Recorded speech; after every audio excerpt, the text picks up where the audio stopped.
Hi pals, welcome back to the channel. Today I am showing you the basics. Like we are going back to the basics of crochet essentially. So we're going to cover yarn, we're going to cover hooks, we're going to cover how to make a slip knot 2 different ways and what they mean. I'm going to show you how to chain and single crochet 2 different ways, or like 2 different starts to your chain. And then I'm going to show you how to do a magic circle or a magic ring or a magic loop, whatever you call it. But I'm going to show you the way that I do it, and then I'm going to show you how I secure it so that way it doesn't come undone.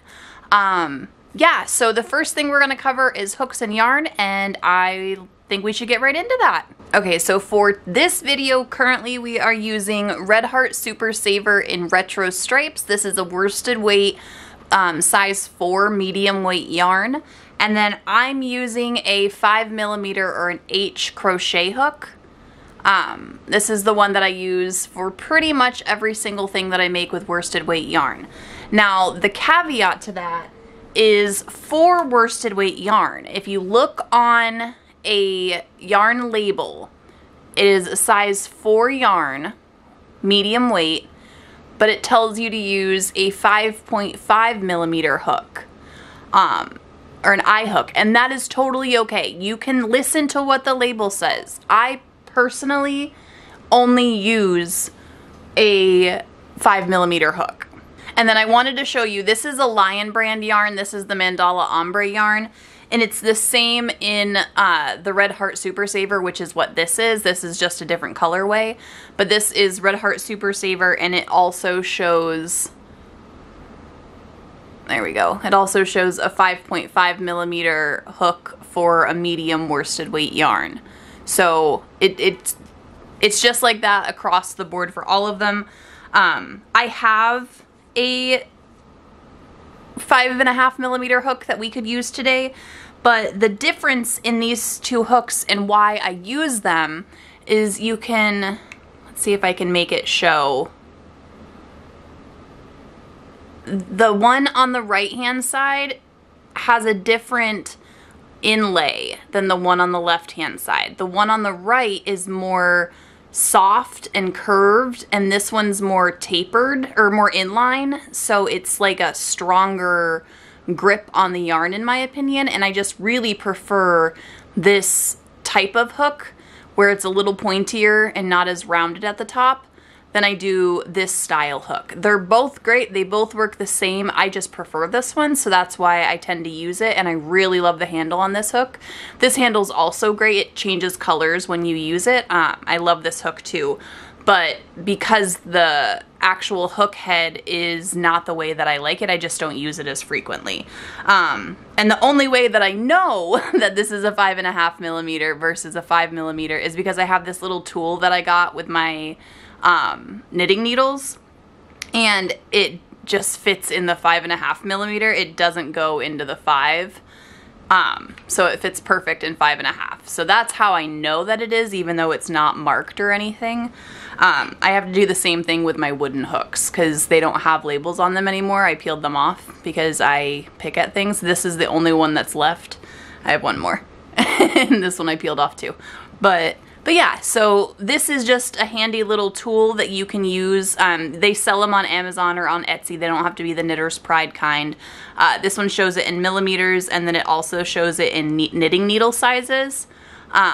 So you can see it in the US knitting needles and the crochet hooks. So that's why I really like this one. But I just got it in my knitting kit. I didn't like buy this separately or anything. But yeah, just another little handy tool if you tend to buy hooks that don't have, that aren't labeled, because I do that a lot. Okay, so now that I've talked about the yarn and talked about hooks a little bit, I'm going to show you how to make a slip knot. Now there's a bunch of ways to make a slip knot. This is just the way that I do it, but there's a little like caveat to this. So if you start with the tail in your right hand, you can make a loop and put the tail on the back side. And then in the hole where your 2 fingers are, You reach into that hole and you grab the tail. And then pull your fingers out, grab both pieces, and pull. And that'll make your slip knot. Now, that's the way to do it with the tail in the right hand, and the reason that I prefer it that way is so I can take the tail and pull it and it tightens around my crochet hook. Now the other way to do it with the tail in your left hand is it's the same thing. You cross it over, reach in the hole, grab the working yarn, and pull through. The only difference is you pull the working yarn now. My reason that I don't do that is because I pull it too tight and then I can't undo it. It doesn't loosen. But if I do it with the tail in my left hand and pull it through, I can put my hook in and tighten it, or I can pull on my hook and loosen it. If I do it the other way, I can only pull on my working yarn, and then I can't loosen it. Like it doesn't loosen. So I pull too tight every time. So that's why I prefer to do it the other way, but I wanted to show you both ways. In case you tried them both and you have a different preference. That's okay. And like I said, there's a ton of other ways to make slip knots. This is just the way that I do it. So make a little loop, reach into the loop and grab the tail and pull it up and pull it tight. And that's how you make a slip knot. Okay, so we've got our slip knot on our hook and we've got it nice and slippy. So it's not too loose that it falls off, but it's not too tight that you can't move it up and down your hook. Now, there's a couple ways that you can hold your yarn as well. The way that I hold my yarn is kind of tricky, but it helps me the best with tension, is I take my working yarn and I loop it in between my ring finger and my pinky, and then over my pointer finger.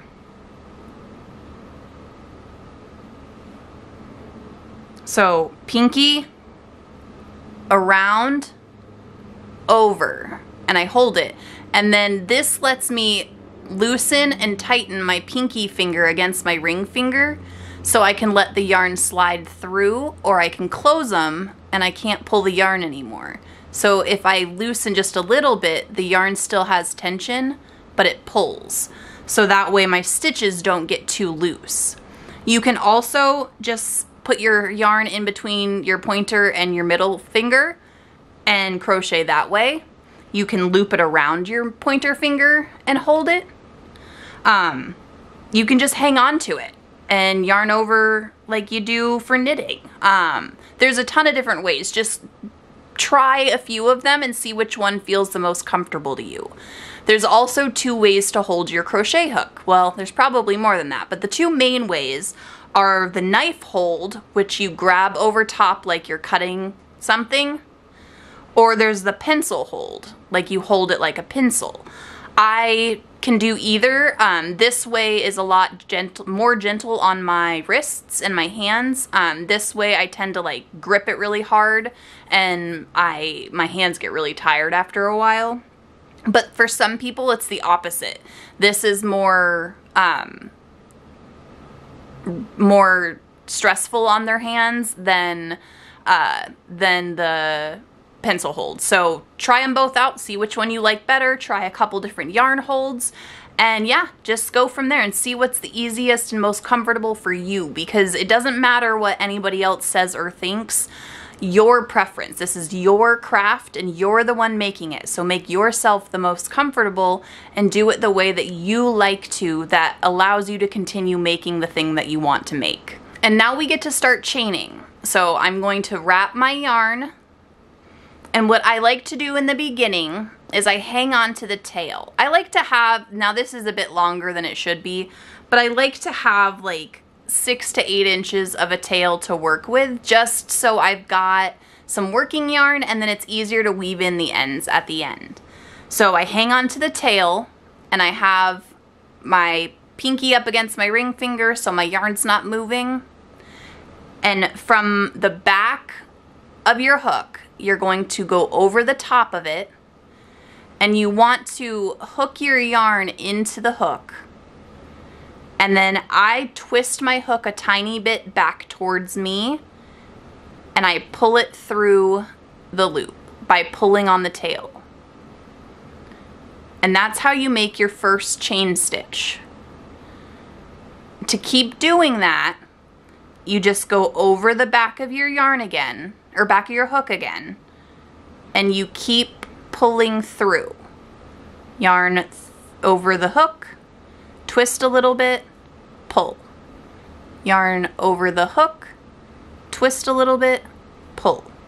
And if your stitches are too tight and you're struggling to get through it, just pull on your hook a little bit and make your loop around your hook a little looser, and then yarn over and pull through. And your chains might be bigger at that point, and that's okay. You can work with that. So if your stitches are a little looser, later on you'll learn about gauge and what that means and how you can adjust your gauge to match the person that made the pattern. So it'll fit, the item will fit, or it'll be the right size. That's a whole nother conversation that we'll get into in a different video. But for right now, we're just making chain stitches. So it doesn't matter how big or how little they are. And like I said, you can just hang on to the yarn. You don't have to do a fancy hold or anything. And you just yarn over. And then I grab, once I have some stitches, I start holding on to the stitches instead of the tail. And I do the same thing, yarn over and pull through. Yarn over, twist and pull through. And that's how you make your chain. So just practice that for a little bit. Yarn over, pull through. Yarn over, pull through. But Sam, what happens if I go the other way?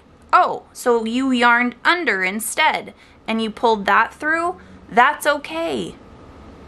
It still makes chain stitches. You're gonna be okay, I promise. It's scary, but you're really gonna be okay. You can do it either way. Yarn over is just a little bit cleaner of a look. It just makes the stitches a little more even and it turns them a little bit. Yarn under goes a little bit the other way, but like you can't tell the difference in the yarn overs or the yarn unders. So you're fine. You can do it either way, I promise. Crocheting is super forgiving. If you mess up, you really didn't mess up. Like, you can always fix it. You can always undo it. You can, unless you're working with mohair, and then good luck, have fun. And you can always fix things if you need to, or you can just let it be because it's crochet and it's handmade and sometimes mistakes happen. I like to leave my errors in my projects. They don't bother me any and nobody's gonna know the difference. So it doesn't bug me as much, and you'll notice that in a lot of my videos. If I mess up, you're gonna see it. I'm not gonna cut it out and like remove it from you. So, but yeah, that is my little tangent and then how you make a chain. So keep doing that for a little bit, and then I'm gonna show you how to work your first row, which is going to be teaching you how to make a single crochet. So let's make our chain just a little bit bigger.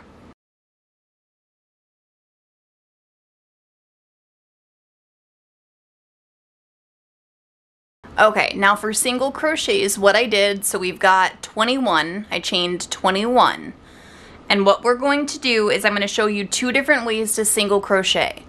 So what I mean by that is two different ways to start your first row. Technically, there's 3 ways to start your first row. You can also do a foundation single crochet, but that is a different video. I've got that in a different one if you want to go back and watch that. Now for this one, you can do 2 different things. So you can, if you look at your chains, you'll see that they make a V, right? And there's the top loop and the bottom loop. There's also, if you flip it over, a bunch of bumps on the back. So you've got options. You can go into this first top bar. So you would see where the V is, and you go into the top bar. You yarn over like you do for your chain, and you pull through one loop. So you'll have 2 loops left on your hook. And then you yarn over one more time, and you pull through both of them.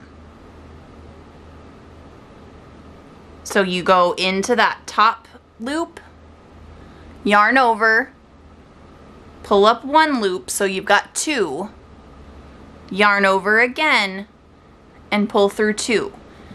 And now you've made 2 single crochets. And you can keep doing that in that top loop, pulling up a loop, yarning over, and pulling through 2 loops. Into the loop, pull up a loop, yarn over, pull through 2 loops. Now the other way you can do this is you can work into the back bump.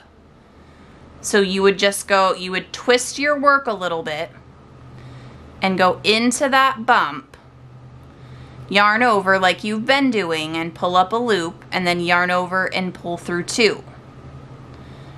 And you just keep going into the back bump. Now the reason that you do this, let me make a couple of them and then I'll show you.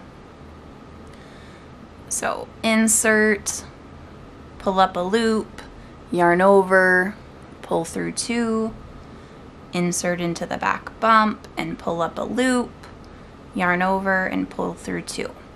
I'm gonna pull my work and yarn out a little bit. And so this is what it looks like when you go through the top loop. You kind of get like a twisted bottom. This keeps those stitches on the bottom. So that way you've got the V's still instead of the twists. And this allows you to, later on, you can attach things to it, you can slip stitch into it, you can start going down if you want to start working down. It also just gives you a nice clean edge.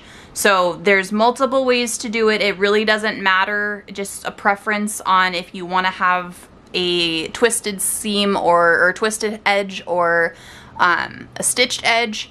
But yeah, you can pick either way. I just wanted to show you both. It's the same steps, you're just inserting your hook into a different spot. The little trick or little tip I'll give you is if you're working into the back bump and your stitches are too tight, what I recommend doing is not using the hook that you're supposed to use, but going up a size and make your chain with your half size bigger. So this is a 5 and this would be a 5.5 millimeter. So I would make my chain with a 5.5 and then work into it with my 5 millimeter to make my first row. That way my chains will be a little bit looser, but it will not affect anything else because I'm gonna kind of tighten it up a tiny bit when I go back through. It just makes it a little bit easier, and using a crochet hook with a pointed tip instead of a rounded tip will also help you if your stitches are a little tight.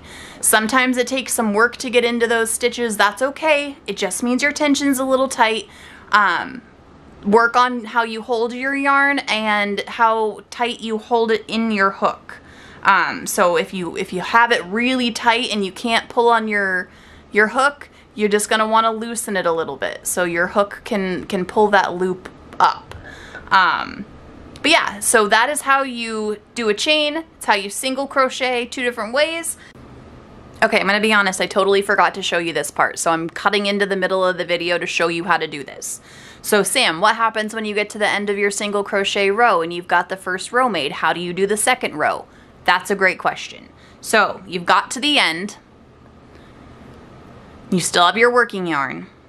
So you yarn over and you chain 1.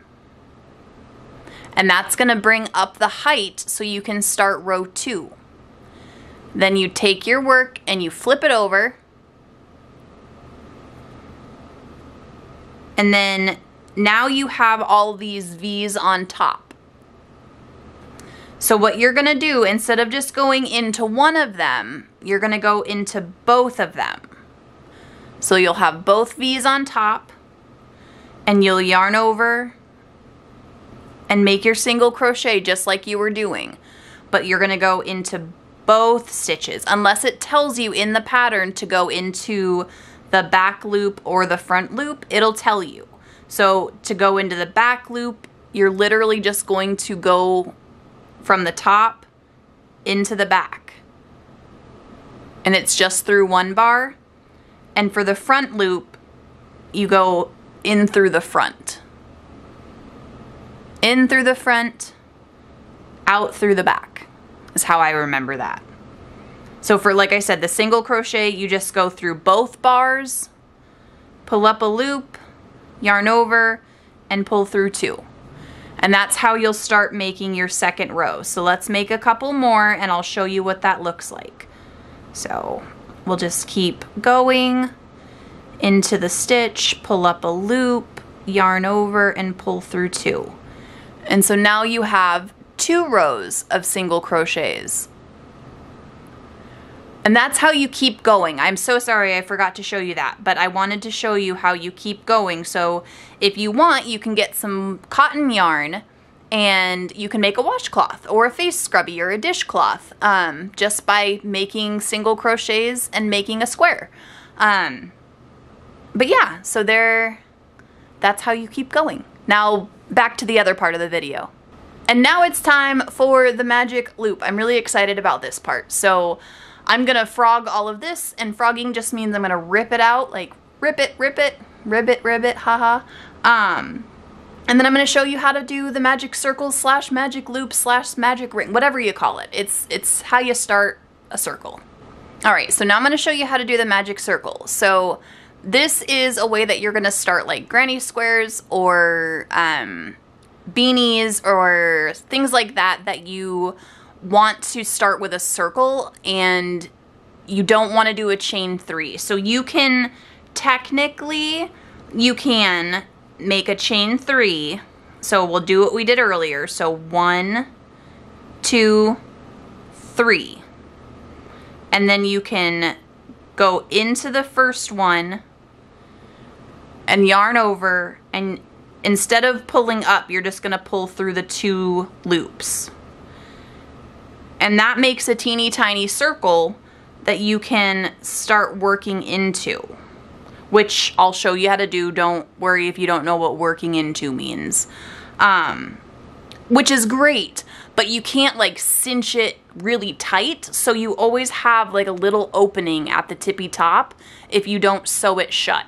And you'll see how I seam shut the top of my beanie, so you'll be like, Sam, it's the same thing, and you're probably right, but I just like the look of this a little better. It's not as like bunched up. Let me see. Yeah, it's not as bunched up. It just looks like a knot. Now I'm going to show you how to do the magic circle and you'll understand what I'm talking about. So to do the magic circle, you have your tail in your right hand and you have your working yarn in your left hand. And you're just gonna make a loop around your pointer and middle finger. Just make a loop. And then you take your hook and you go underneath both loops and pull that far loop out. And then you yarn over and pull through that loop. It's a little finicky, so it might take you a couple tries. So we'll do it again. Make a loop around your fingers. I hold it with my thumb and my ring and pinky finger at the same time. It's, like I said, it's a little tricky at first, but once you do it, you can do it in your sleep. Then you go under both, grab this far loop, and sometimes it helps if you twist your hook a little bit and go underneath. And then you can also keep holding on to it and yarn over and pull through. And that makes your ring. Now what you can do is you hold on to your ring and you go into it like it's a chain stitch. And then you pull up a loop and you yarn over and you pull through 2 and make your single crochet. Now once you've made your first stitch, I recommend taking a locking stitch marker and going through both sides, that V, and locking your stitch marker in there. That way you know where the beginning of your stitches started. And then you just keep making single crochets until you have enough. So I'm gonna make like 8. We've made 3, 4. Now my circle keeps getting a little bigger. So how do I fix that? I hold on to it and I take my tail and I pull. And that'll shrink my circle down so it's not as hard to hold on to. So we have 1, 2, 3, 4, 5, 6, 7, 8. And now you're gonna put your ring on your middle and your pointer finger and pull the tail in between and then pull tight. Like really tight. It's gonna feel like you're pulling too tight. Probably. Don't pull so tight that you break the yarn, but pull tight. And it'll shrink that. And see, now you can see the circle. Well, it's blurry.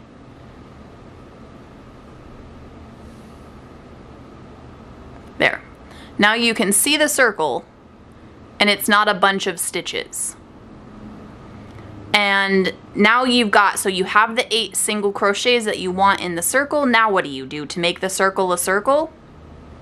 Well, you have this stitch that your stitch marker's in. That's your first stitch.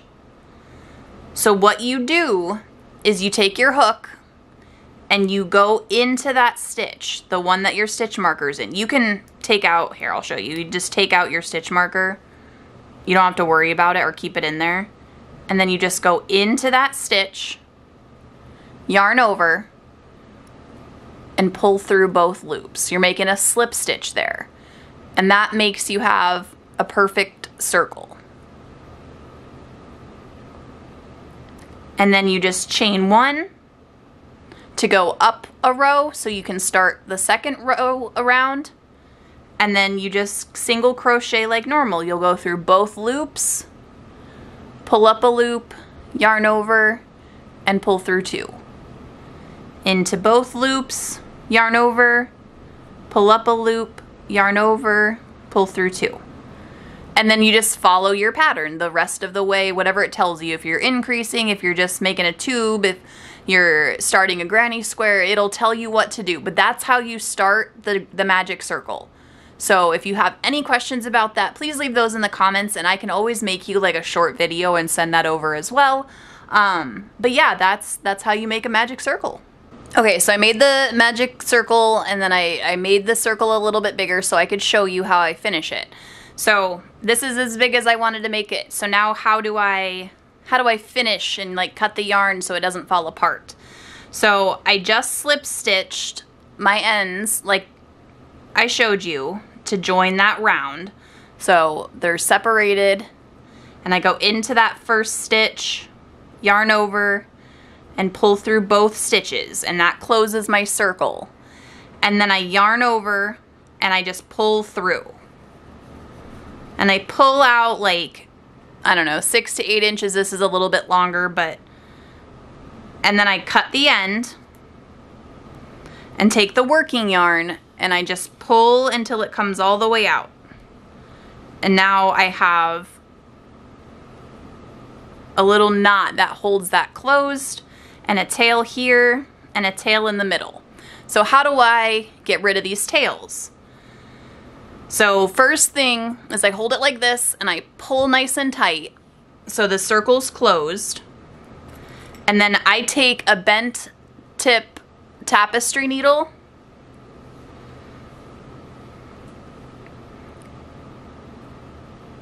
And I thread my needle with my tail.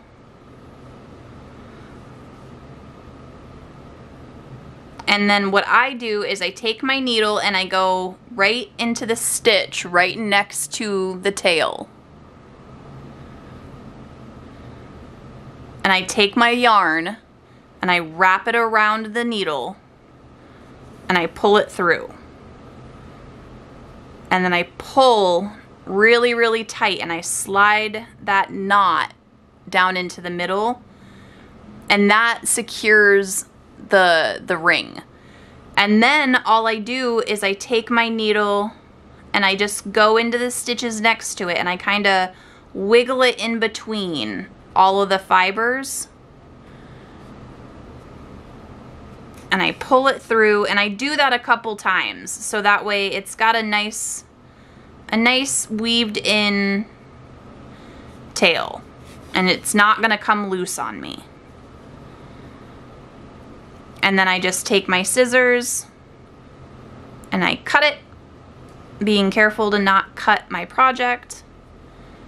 And then for my other tail, I do the same thing, but I don't have to make a knot for this one because I already did when I finished it. So all I need to do is just weave in these ends. So I just slide it underneath these stitches, pull it through,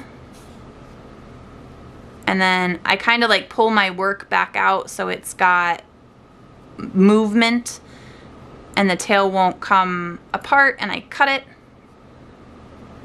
And now I have a little circle. But yeah, so that's how you do the magic circle. It's how you do all the other things that I showed you how to do.